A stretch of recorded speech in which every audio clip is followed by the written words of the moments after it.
آداب، میں ہوں شکیل احمد اور آپ دیکھ رہے ہیں نیوز میکس۔ نیوز میکس کے خاص پروگرام خبر سے آگے میں آپ کا خیر مقدم ہے۔ آج ہم اس پروگرام میں بات کریں گے سپریم کورٹ کے ذریعے جو اسپیڈی ٹرائل چل رہا ہے، شروع کیا جا رہا ہے طلاق کو لے کر، جس میں روزانہ سنوائی ہوگی۔ اس معاملے پر اس میں کس طرح کا موقف ہے مسلم پرسنل لا بورڈ کا اور کیا اسلامی رو سے طلاق کی حیثیت ہے، اس پر بات کرنے کے لیے ہمارے ساتھ خاص مہمان موجود ہیں۔ عبدالرحمان عابد صاحب جو سینئر جرنلسٹ ہیں، سواگت ہے عبدالرحمان صاحب آپ کا اسٹوڈیو میں۔ عبدالرحمان صاحب، سب سے پہلے میں جاننا چاہوں گا تین طلاق کا جو پورا معاملہ یہ چل رہا ہے، اس کی کیا اصلیت ہے اور حقیقت ہے، اور اس میں کس طرح سے آپ میڈیا کو دیکھتے ہیں؟ دیکھیے، اس وقت جس طرح سے میڈیا ٹرائل ایک طرح سے تین طلاق کے مسئلے کا چل رہا ہے، میں سمجھتا ہوں کہ یہ بدنیتی پر مبنی ایک پورا پروگرام چلایا جا رہا ہے۔ اس میں کچھ ایسی عورتیں کہ جن کے ساتھ واقعتاً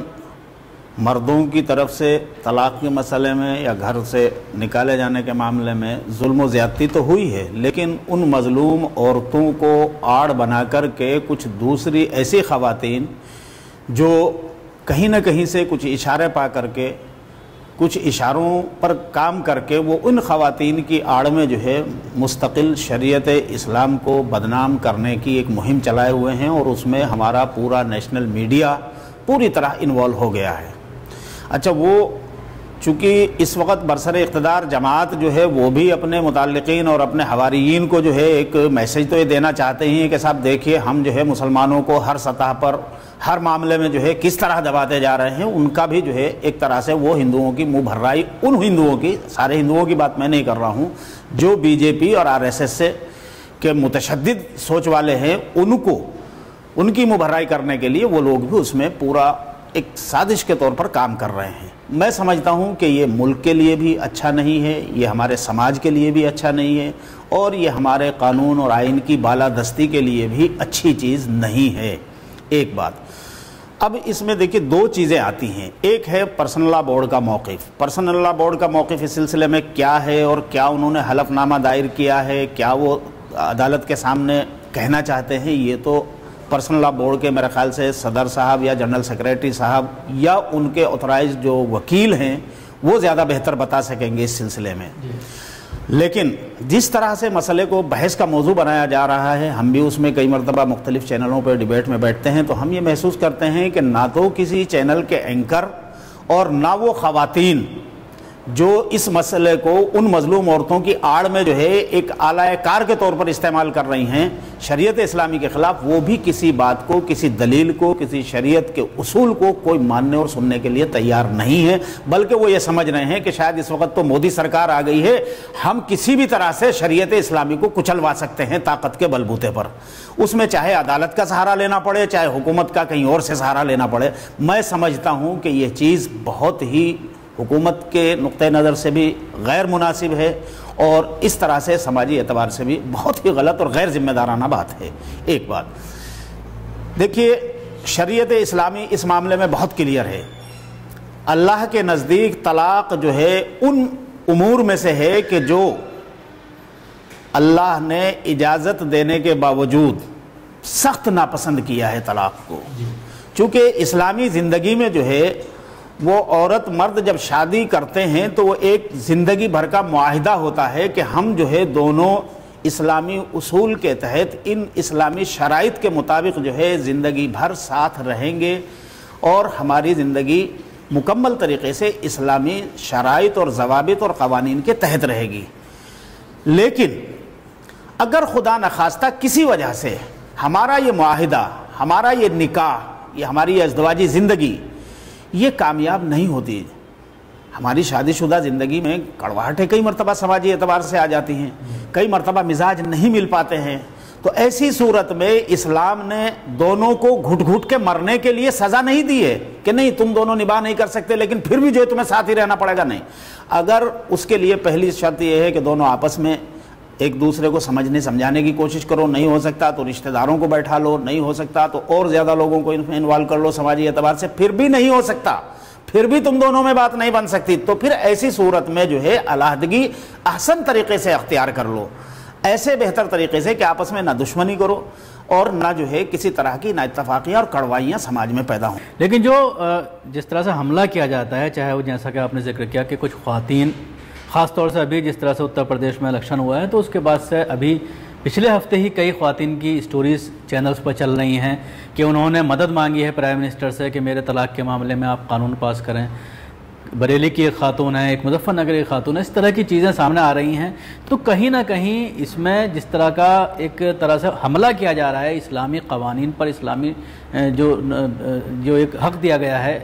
اسلام میں، اس کے اوپر جس طرح سے حملہ کیا جا رہا ہے، تو کہیں نہ کہیں یہ ایک پوری طرح سے سازش چل رہی ہے، اور اسی کے تحت آگے اگر اس کو آپ دیکھتے ہیں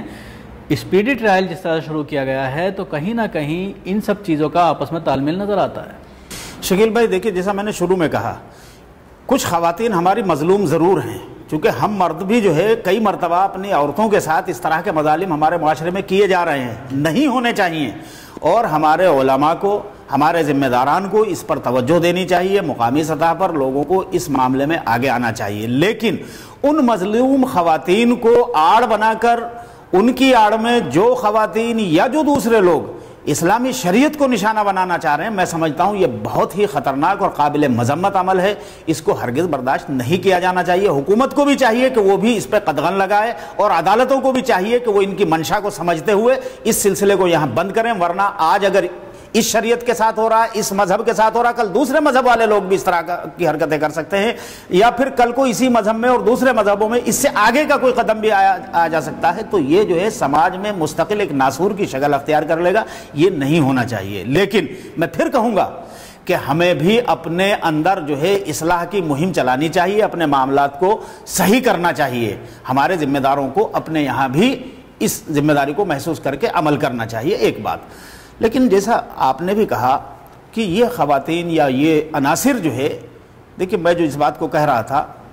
کہ شریعت جو ہے وہ بہت شفافیت کے ساتھ ہمیں زندگی گزارنے کا سلیقہ سکھاتی ہے۔ شریعت اسلام میں 3 طلاق جو ہے وہ کوئی اس طرح کا ہوا نہیں ہے جس طرح کا بنا کر کے پیش کیا جا رہا ہے۔ طلاق کا مطلب یہ ہے کہ آپ علیحدہ ہو گئے، اب اس میں قرآن نے جو احسن طریقہ بتایا ہے وہ وہی ہے کہ صاحب آپ ایک طلاق دے دیجئے اور ایک پیریڈ جو انتظار کیجئے، ہو سکتا ہے آپ کا غصہ ڈھل جائے، آپ میں بات بن جائے، پھر بھی نہیں بنتی تو دوسرا پیریڈ آپ کے پاس ہے دوسری طلاق دینے کے بعد۔ لیکن اس کے باوجود اگر کوئی آدمی ایک ساتھ 3 طلاق دے دے تو رسول اکرم صلی اللہ علیہ وسلم نے ایک ساتھ دی گئی 3 طلاقوں کو 3 ہی نافذ کیا ہے، اور اس کا ایک پورا بیک گراؤنڈ ہے، میں آپ کو بتاؤں شکیل بھائی، میں بتانا چاہوں گا آپ کے مادھیم سے تمام اپنے قارئین کو اور اپنے ناظرین کو کہ دیکھیے جس وقت یہ حکم نازل ہوا قرآن میں، اس وقت معاشرے میں، سماج میں ایک یہ تھا کہ عورتوں کو ذلیل کرنے کے لیے ان سے کہا جاتا تھا کہ میں نے تجھے 50 طلاق دی، کوئی اور ذلیل کرنا چاہتا میں نے تجھے 100 طلاق دی، میں نے 500 طلاق دی، اور زیادہ ذلیل کرنا اس کو میں نے تجھے 1000 طلاق دی، 50,000 طلاق دی۔ ایک طرح سے وہ عورتوں کو ٹارچر کیا جاتا تھا، ذلیل کیا جاتا تھا۔ اللہ پاک نے عورتوں کے احترام کو ملحوظ کرتے ہوئے اور عورتوں کو احترام دیتے ہوئے سماج میں اس کے سامنے ایک دیوار کھینچ کے کھڑی کر دی کہ نہیں، تم 3 بار سے زیادہ طلاق نہیں دے سکتے، اور اس میں بھی ایک طریقہ قرآن نے جو کھینچ کے بتایا۔ لیکن اس کے باوجود میں نے کہا کہ اللہ کے رسول صلی اللہ علیہ وسلم پر چونکہ قرآن نازل ہوا، قرآن کو آپ صلی اللہ علیہ وسلم سے زیادہ کوئی نہیں سمجھ سکتا، آپ نے جو ہے اس کو سمجھا، اور آپ کی زندگی کے کئی واقعات اس طرح کے ہیں، 4-6 واقعات تو میرے پاس تحریر میں نے منتخب کر کے رکھے ہوئے ہیں۔ خود اللہ کے رسول صلی اللہ علیہ وسلم کے نواسے حضرت حسن ابن علی رضی اللہ تعالیٰ عنہ کا واقعہ ہے، انہوں نے اپنی ایک بیوی کو طلاق دے دی، 3 طلاق ایک ساتھ دے دی۔ بعد میں حضرت حسن کو معلوم ہوا کہ وہ بہت رنجیدہ ہیں، بہت غمگین ہیں کہ صاحب مجھے میرے شوہر نے چھوڑ دیا، تو حضرت حسن نے فرمایا کہ اگر میں نے اپنے نانا محترم سے یہ حدیث نہ سنی ہوتی کہ اگر کسی نے ایک ساتھ اپنی بیوی کو 3 طلاق دے دی تو وہ 3 ہی ہوں گی، تو میں یقیناً اپنی اس بیوی کو واپس اپنے نکاح میں رکھ لیتا، لیکن چونکہ اللہ کے رسول کا فیصلہ وہ ہے تو میں مجبور ہوں۔ اسی طرح حضرت عمر کے بیٹے عبداللہ ابن عمر نے ایک مرتبہ اپنی بیوی کو 1 طلاق دی اور حیض کی حالت میں دی۔ اللہ کے رسول صلی اللہ علیہ وسلم کو اس کی اطلاع ملی، آپ نے فرمایا کہ نہیں، تم واپس کرو ان کو۔ تو حضرت عبداللہ ابن عمر چونکہ بڑے عالم، بڑے فقیہ تھے اپنے زمانے کے، اس وقت کے مدینے کے مفتیوں میں وہ تھے، تو ان کا مزاج تھا علم حاصل کرنا۔ انہوں نے اللہ کے رسول صلی اللہ علیہ وسلم سے سوال کیا علم حاصل کرنے کے لیے کہ یا رسول اللہ، اگر اس حالت میں اس کو 3 طلاق دے دیتا تو آپ کا کیا حکم ہوتا؟ اللہ کے رسول صلی اللہ علیہ وسلم نے فرمایا کہ اس وقت تم گنہگار ہوتے لیکن تمہاری بیوی تم سے جدا کر دی جاتی، یعنی 3 طلاق نافذ کر دی جاتی۔ تو اس کے اتنے بڑے ثبوت کے ہونے کے باوجود ہمارے پاس کوئی چارہ نہیں ہے کہ ہم اس کو جھٹلا دیں یا ہم اس طریقے کو یہ کہہ دیں کہ نہیں صاحب یہ غیر شرعی ہے۔ بار بار یہی بات ہمیشہ سوشل میڈیا پر یا مہیلاؤں کے ذریعے جو ڈسکشن میں بیٹھتی ہیں آج کل، جو خاص طور سے 2-3 چینل ہیں جس پر اکثر وہ عورتیں نظر آتی ہیں، تو ان کے ذریعے یہ کہا جاتا ہے کہ قرآن میں کہیں ایک ساتھ 3 طلاق کا ذکر ہی نہیں ہے۔ دیکھیں مسئلہ کیا ہے، اصل میں وہ قرآن کو سمجھتی نہیں ہیں، وہ قرآن کے الفاظ کو بھی نہیں سمجھتی ہیں۔ قرآن کی زبان عربی ہے، وہ عربی زبان کے معنی بھی نہیں سمجھتی ہیں، اس میں عربی میں جو الفاظ لکھے ہوئے ہیں ان کو بھی نہیں سمجھتی ہیں۔ وہ یہ سمجھتی ہیں بیچاری کہ ترجمے میں جو الفاظ، پہلی بات تو یہ دیکھ لیجئے کہ قرآن کے جو الفاظ عربی میں ہیں ان کا لفظ بلفظ جو ان کی معنویت اور روحانیت ہے وہ اردو کے الفاظ میں ترجمے میں نہیں سموئی جا سکتی، ان کے ساتھ تشریح لازمی ہے۔ اسی لیے تمام مترجمین نے، کسی نے مختصر، کسی نے جامع اور کسی نے اور زیادہ تفسیر کے ساتھ اس کی تشریح کی ہے۔ ایک بات۔ دوسری چیز کیا ہے کہ ان کے اندر ہٹ دھرمی ہے، وہ جو ہے ایک ضد کے لیے کام کر رہی ہیں، ان کا مقصد قرآن پر عمل کرنا یا قرآن کو سمجھنا ماننا نہیں ہے، ہرگز نہیں ہے، ان کی نیتیں ہی خراب ہے۔ ایک دوسری بات دیکھیے، تیسری بات میں آپ سے کہوں گا کہ جیسے میں نے وہ کہا تھا 3 طلاق والا، اسی طرح اللہ کے رسول صلی اللہ علیہ وسلم کی زندگی کا ایک واقعہ ہے، ایک حدیث ایسی ملتی ہے کہ ایک شخص نے اپنی بیوی کو طلاق دی، 3 طلاق، البتہ کا لفظ انہوں نے استعمال کیا، یعنی اس سے جو ہے ایک سے زائد طلاق کا مطلب نکلتا ہے۔ لیکن جب یہ معاملہ رسول اللہ صلی اللہ علیہ وسلم کے سامنے پیش آیا، آپ کے سامنے بیان کیا گیا، آپ نے ان سے پوچھا تو انہوں نے کہا کہ میری نیت تو 1 طلاق دینے کی تھی۔ آپ نے کہا تم صحیح کہتے ہو؟ انہوں نے کہا یا رسول اللہ میں قسم کھاتا ہوں کہ میں نے ایک ہی نیت کر کے طلاق دی ہے، میری نیت ایک ہی کی تھی۔ تو آپ نے اس کو 1 نافذ کیا۔ اسی حدیث کی بنیاد پر ہمارے یہاں ایک اسکول آف تھاٹ جو ہے ہمارے علماء کا، اس میں علماء اہل حدیث ہیں، علماء تشیع ہیں، وہ جو ہے ایک وقت میں دی گئی 1 سے زائد طلاق کو 1 ہی مانتے ہیں، چاہے وہ 1 سے زائد 2 دی ہوں، کسی نے 3 دی ہوں، 10 دی ہوں، تو 1 ہی مانتے ہیں، وہ اس حدیث کی بنیاد پر مانتے ہیں۔ تو اسی لیے ہمارے یہاں کہا گیا ہے کہ علماء کا اختلاف جو ہے وہ رحمت ہے۔ تو ہمارے یہاں جب 2 اسکول آف تھاٹ، ہمارے دونوں آپشن موجود ہیں، جن لوگوں کو 1 والے سے فائدہ اٹھانا ہے وہ 1 والے اسکول آف تھاٹ سے مربوط رہتے ہیں، جو 3 کو مانتے ہیں وہ 3 سے رہتے ہیں۔ تو ہمارے یہاں تو دونوں آپشن ہیں، اس لیے ہمیں کسی غیر اسلامی حکومت کی، عدالت کی نقطہ نظر کی اس میں جو ہے میرے خیال سے مداخلت کی ضرورت نہیں ہے۔ آخری بات میں اس سلسلے میں یہ کہنا چاہوں گا کہ دیکھیے، اگر کسی بھی مذہب اور دھرم کے خالص دینی اور گھریلو معاملات میں عدالتوں کے ذریعے یا حکومتوں کے ذریعے اس طرح سے تبدیلیوں کا سلسلہ شروع کیا گیا تو یہ سماج میں جو ہے ایک طرح سے بہت ہی زیادہ بے چینی کا سبب بنے گا، اور یہ لوگوں کے لیے نااعتباری کا سبب بنے گا، یہ سماج کو کمزور کرنے کا سبب بنے گا۔ اس لیے ہماری حکومتوں کو، ہماری عدالتوں کو بہت دور تلک دیکھ کر کے اس کو، یہ خالص مذہبی مسئلہ ہے، اس کو ہمارے علماء کے حوالے کرنا چاہیے کہ وہ بیٹھ کر کے جو اس کے ماہر ہیں، فقیہ ہیں، جو اس کے مختار ہیں، جو اس کو طے کر سکتے ہیں، وہ ان مسئلوں کو طے کریں، اور اپنے یہاں جو اصلاح کی ضرورتیں ہیں، گنجائش ہے، ان اصلاحات کو کریں، یہ ان کا کام ہے۔ عدالت میں جو معاملہ ہے اس میں 3 چیزوں پر غور خوض ہونا ہے، ایک تو 3 طلاق، دوسرا نکاح حلالہ، اور تیسرا ہے 1 سے زائد نکاح۔ تو نکاح حلالہ کو لے کر بھی طرح طرح کے اعتراضات۔ نکاح حلالہ نام کی جو چیز ہمارے یہاں ایجاد کر دی گئی ہے یا جس طرح سے اس کو پروپیگیٹ کیا جا رہا ہے، یہ جو ہے لعنت ہے۔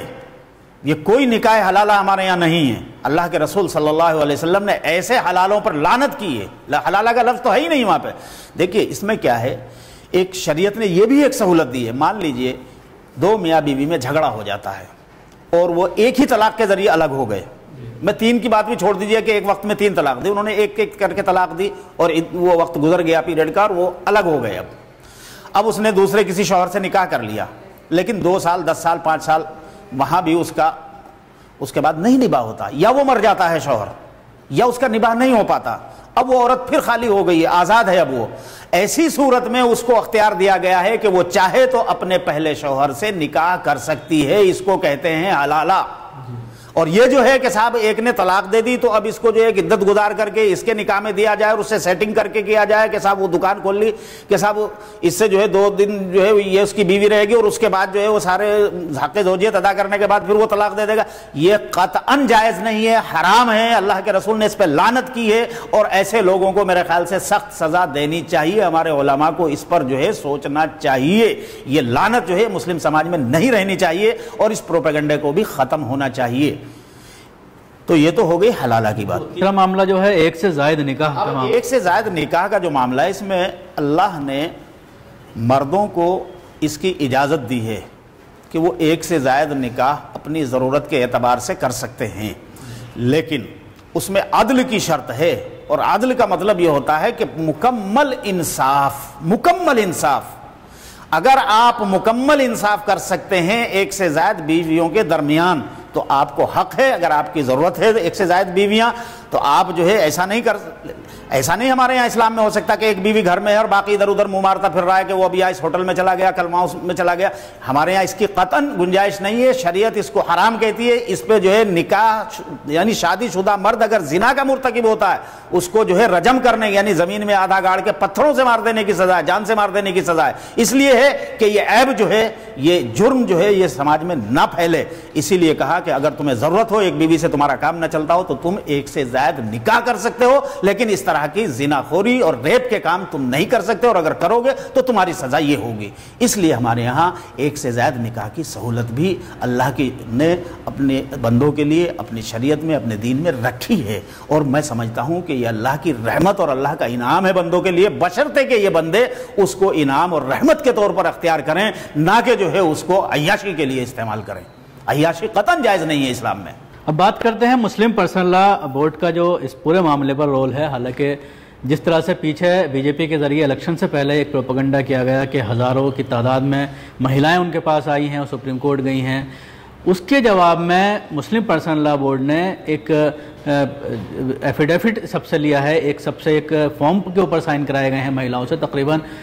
2 سے 3 کروڑ کے بیچ میں یہ فارمز ہیں جو بھرے گئے ہیں مسلم مہیلاؤں, اور اس میں مردوں کے بھی سائن ہیں.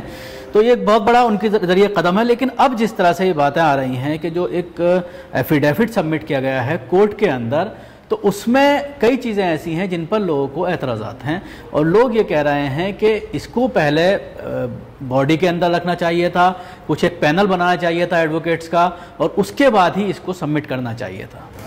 دیکھیے جہاں تک ان فارمز کا سوال ہے, پرو فارما ایک بنوایا تھا, ہم نے بھی اس پہ سائن کیے ہیں اور کرائے بھی ہیں اپنی عورتوں سے. وہ اصل میں اس ایک بہت ہی جعلی قسم کی, فرضی قسم کی ایک مہم تھی کہ فرضی کچھ عورتوں کے دستخط, یہ کچھ سنگٹھن جو مہیلاؤں کے ہیں, حالانکہ وہ مہیلا سنگٹھن بھی مشکوک ہیں اور ان کے تو اب مجھے کہنا نہیں چاہیے, ان لوگوں کے بارے میں ہم یہ بھی نہیں مان سکتے پوری طرح سے, یہ نہیں کہہ سکتے کہ وہ پوری طرح مسلمان ہی ہیں وہ عورتیں, لیکن بہرحال اپنا نام وہ مسلمان کہتی ہیں تو ان کو اختیار ہے جمہوریت میں, بھائی جو آدمی جو چاہے اپنے آپ کو کہہ سکتا ہے. انہوں نے کچھ 20-30 ہزار 40 ہزار دعوے کیے کہ صاحب ہمارے پاس ہیں, تو پرسنل لا بورڈ نے ہماری خواتین کے تقریباً 3 کروڑ خواتین کے دستخط کرا کے وہ پرو فارما جمع کرائے ہیں. اور وہ اس لیے جمع کرائے ہیں کہ دیکھ لیجئے آج بھی 99.99% مسلم خواتین جو ہے وہ اپنی شریعت کے ساتھ ہیں, اپنے علماء کے ساتھ ہیں, وہ جو ہے اس طرح کی خرافات کی مہم میں ہرگز شامل نہیں ہیں. اور یہ عورتیں بھی جو مظلوم ہیں, جن کے ساتھ ظلم ہوئے ہیں, ان کو اگر صحیح صورتحال بتائی جائے اور ان کی جو ہے بالکل اسلامی طریقے سے مدد کی بات کی جائے تو وہ بھی انہی کے ساتھ ہوں گی, وہ بھی ان کا ساتھ نہیں دیں گی, سوائے چند کے کچھ ہوتی ہیں اس طرح کی, وہ تو ان کی بات نہیں کی جا سکتی, ان پہ کل کا حکم نہیں لگ سکتا. ایک بات. دوسری چیز, پرسنل لا بورڈ جو ہے کہ وہ صاحب, ہاں یہ بات صحیح ہم مانتے ہیں کہ صاحب پرسنل لا بورڈ کو بھی اپنے یہاں کچھ چیزوں میں ذرا وسیع پیمانے پر غور و فکر کرنا چاہیے, چاہے کسی کانفرنس کو بلا کے, چاہے کسی سیمینار کی شکل میں, چاہے کسی شکل میں بھی اپنے 200 400 500 جو اس طرح کے علماء, دانشور یا ملی مفکرین یا ملت کے سرگرم ارکان